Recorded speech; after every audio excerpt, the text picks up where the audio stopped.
All right. Ladies and gentlemen, this is Zach Moonshine with Metal Devastation Radio. And right now on the phone with me, I have Nikan Kasravi, also known as Cyanor, from the band Confess. How you doing, man? I'm real pretty good. How you doing? I'm doing good. So, Cyanor, tell me, what's going on in the world of Confess right now?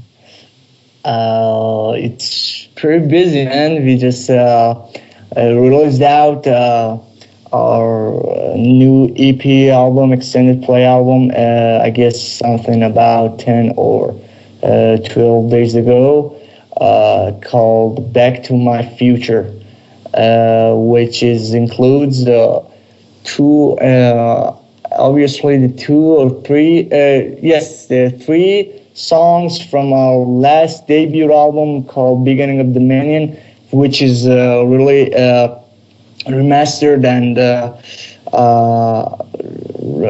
something like we just bring it on again, and it's not remix, but it's recorded, and we put it in this album with another three songs, which one of them are Sulfur from Slipknot. We covered it, and yes, we package it and put it in the net for buy and download some of them for free.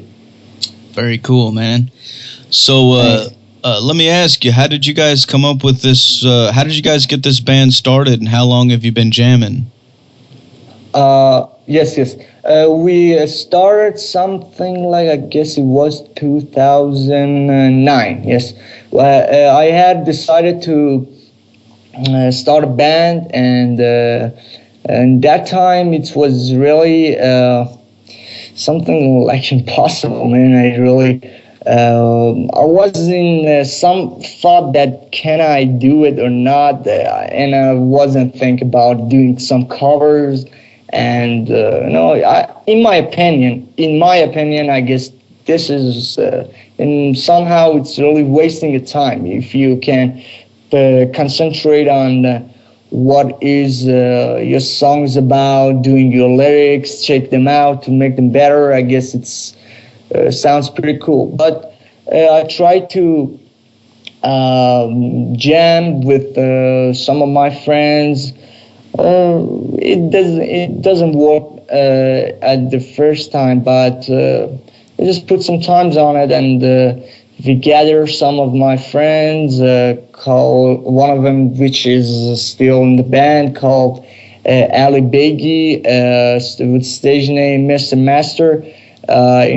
He's a sampler and keyboardist in the Confess, and after a while we couldn't work out with some of our friends, which one of them are promoter right now, which I guess you are in touch with him, Arash Ilkhani.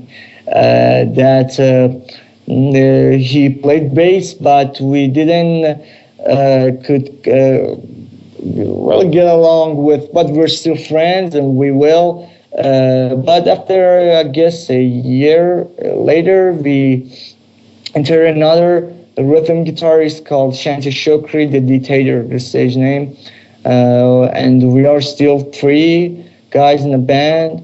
But my friend, which for his sake, I do not want to use his name. He's a drummer, and I playing bass just for recording.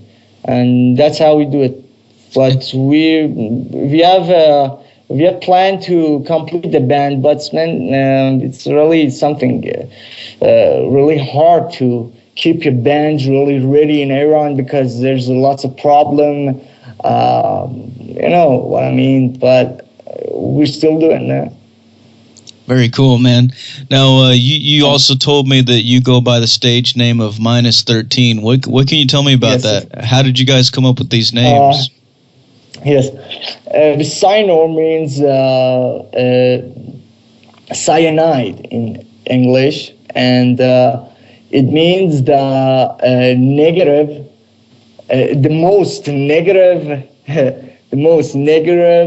unholy, most poisonous thing. and the dictator Shantia is something in his character, and it's also for Ali, which is our sampler. It's something personal, I guess. But me is the meaning of the name is the most unholy, poisonous, which I like to use for the name. Very cool, man. But I'm sorry. But the philosophy behind the name is that we all figured out the bands that have some nickname, stage name for the member.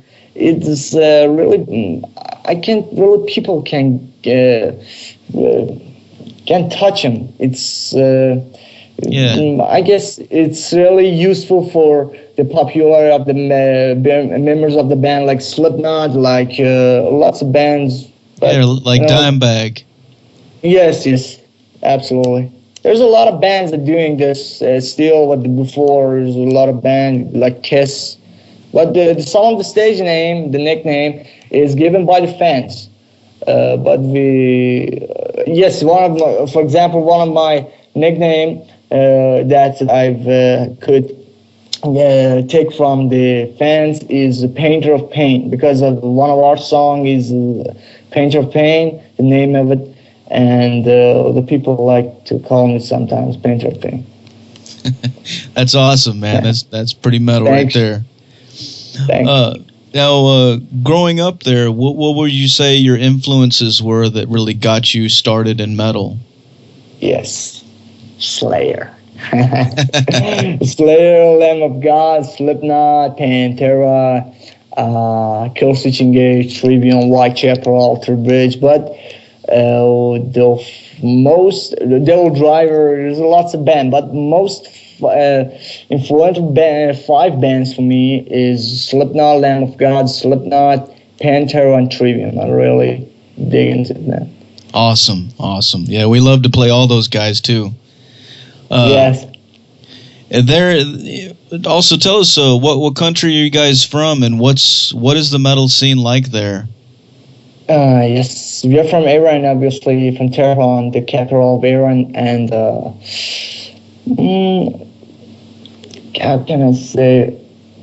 Heavy metal in Iran is forbidden because of some religious issues. It's really hard to explain it, but I just can tell you that there's lots of things that really matter for the government. Is that heavy metal is Western culture, and even the governments have problems, as you know, with the Western governments and also culture, but obviously not with their people. But there's a lot of difference between the religious country like Iran, like lots of other country in the world that have really kind of stereotype things, and heavy metal is kind of push the walls out, and they couldn't stand it. So really policey things is going on for this. There's a lot of cut things. For example, I guess the last really terrible things that happened was the last year in I don't want to name the band, but there's a live concert in Tehran, but after something, I guess 30 or 40 minutes, the police came out and, I don't know, you have the dear language limitation, let's fuck it up. No, you can say whatever you want to, man. Okay. Yeah, it's like, it's forbidden things in Iran. So but we're still kicking ass, but we're still doing it. Yeah, for sure. So it's pretty hardcore, the fact that you guys are still able to do what you're doing. I mean, yes. You're not exactly able to just. I guess that's fucking pure love. I name it, because you have some dream, you have some hope, you have you want it, man. You just do whatever you do, and you stand up for it, for everything that happens, and yeah, we're ready, man.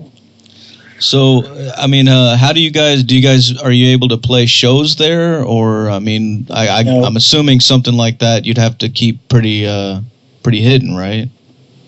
Yes. Unfortunately, we couldn't play any of our song from the first day till now.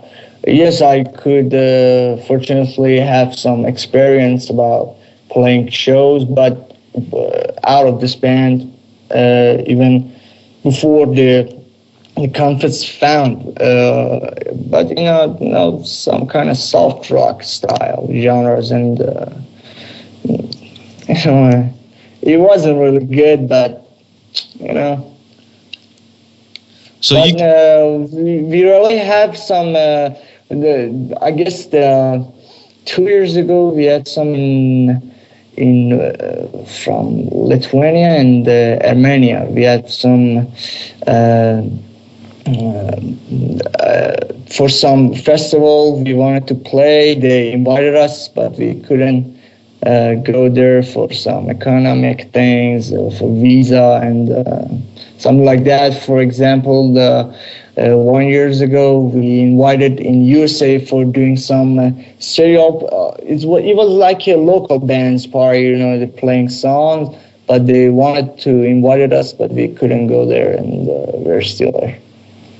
wow. So, well, I was going to also ask you, are there any bands that have been able to come out there and play?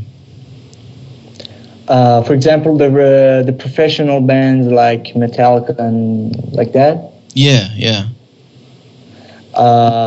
No. Before the revolution that was happened in Iran, something about 35 years ago. Yes, I guess the Beatles guys came in Iran, not just for playing, but right now, no. I have something that's really funny, I guess. The Mike Shinoda from Lincoln Park, something about 2 or 3 weeks ago, had some tweet in the net that was, I guess, the lies that people say in April, I don't know which days, but said that in his tweet he wrote that we have a live show in Mila Tower in Tehran, and it was really fun. That's playing in Iran is some kind of impossible things. It's for me, it's sort of funny, But maybe for you guys that maybe didn't experience something like that, it's kind of, weird things, but we really get used to. Yeah, I was just thinking, that for a lot of people out there listening to this, maybe it'll make them appreciate a little bit more what they have, because. Yes. I mean. Yes, absolutely. For example, we're seeing a lot of live shows in YouTube, and we downloaded and see a lot of guys that having fun, but it's impossible for us in Iran. But the Metallica, for example, I guess something about 4 or 5. Next day is going to in Dubai, in Turkey, and gonna play in Istanbul. But in Iran, right now it's something impossible. All right. Well, I was also going to ask you: do you have any plans of being able to play live in the future? I guess you would have to. I mean, are you planning on leaving, or what's your plans as far as that? Yes, absolutely. We're playing and leaving, but for something. The military services in Iran is mandatory. You have to, after 18 years that you pass, you have to go in the military service. We have some issues in that. For example, me, and I'm still I'm student at university. I'm studying the English. Literature, and I'm trying to I guess, yes, we plan for 5 or 6 years later we are going to Europe or in the USA, but we have to see what's going to happen, because the political issues in Iran, it's something that's really in change, but we have to see what's going to tomorrow bring. Yeah. Okay. Well, we'll keep our fingers crossed, and maybe something will change in the future, and hopefully we'll be able to see you guys at a festival or something like that. That'd be pretty cool, man. Thanks. Let me ask you, the name itself of the band, Confess, how did you guys come up with that? Yes. What does it mean to you? Confess. Confess is, we came up with lots of names. I guess it's so funny.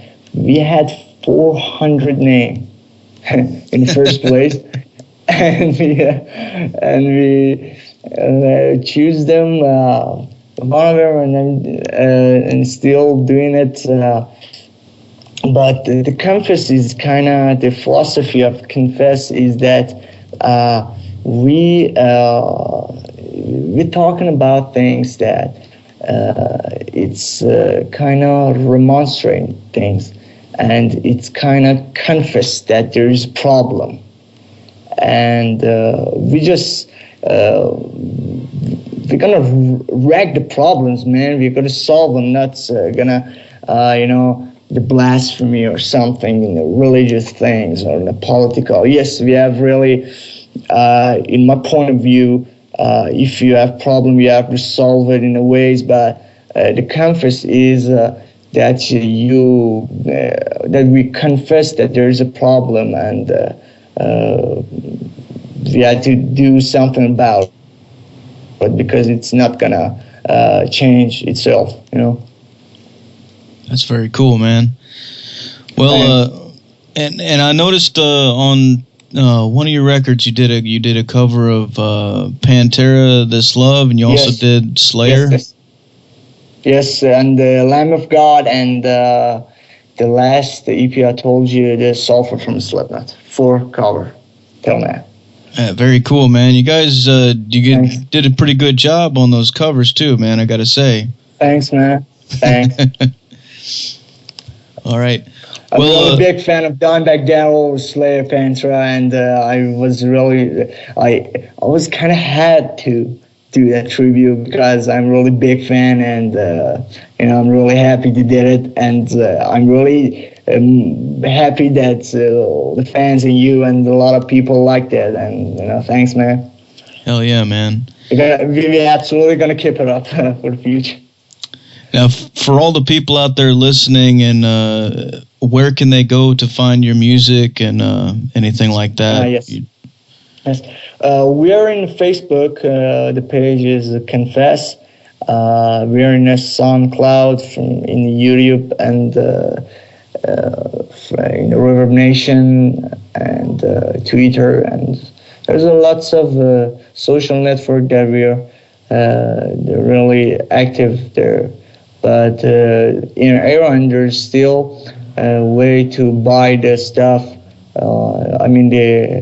The full length and the EP stuff, but the single track is free for download. And I guess something about 2 or 3 months ago, we signed with the record label called Opposite Record. That it's kind of, we build it up to help ourselves and another bands in Iran that it's kind of, it's not that amateur, but because of some supply that is really rare in Iran, and the budget of the making album is really low, but we're building up to help the others that are still unsigned, and see what's going to happen in the future. Right on, man. And plus also you guys are Band of the Month right now, so you're right there on the front cover of Metal Devastation too. Thank you. Thank you to give us this chance to be in this pool, and we're really happy that could get a chance to win this thing, and I'm really happy. Thank you, man. Yeah, man, no problem. Your fans really pulled it out for you. That's cool. Thanks. Well, I guess I'm about out of questions here for you. Is there what would you like to tell all your listeners and the fans out there? Yes. Uh, um, First of all, I just wanted to tell the people that can hear me in your country or anywhere but Iran is that please give us a 10 or 15 minute stage and maybe you're gonna get some shit. You just bring it on, man. But we are still in a position that cannot do for even 1 minute doing a live show, but we are still hoping in the future we're doing live shows. But for now, I want to thanks all the fans who supported us. I want to thanks all the haters who hate us because that's really inspired me to fuck their minds in the future, really get better than now. Yes, and I really, man, I gotta tell you this that more than that, I love to do this job for my fans. I gotta do this for disappoint the haters, man. It's real personal for me because I'm growing up in a country. People kind of like me. Nobody like it, and fuck that. We just do our things. We stick to our gun. We doing the things that we love, and I'm really happy to say from the first day till now, 3 or 4 years, I'm really happy to doing it, and absolutely I'm gonna do in the future. And from the people in your country or anywhere in Europe, in Asia, or anywhere, I'm really happy that there's a lot of people who heard our stuff, and I really hope that people dig into our works and believe us and give us a chance to bring metal in the mind. Fuck yeah, brother! You said it, man. Thanks. All right. Well, before I let you go, is it all right if I get you to make us a station tag? Yes, absolutely. Yes. Awesome. I'm awesome. happy. Okay. Whenever you're ready, just say something like, "This is Cyanor from Confess, and you're listening to Metal Devastation Radio." Okay. Can I say? Yeah. This is Cyanor Minor 13 from Confess. You're listening to the Metal Devastation Radio. I guess I fucked it up, yeah? Go ahead, try it again, man. Yes. This is Cyanor Minor 13 from Confess. You're listening to the Metal Devastation Radio. Awesome.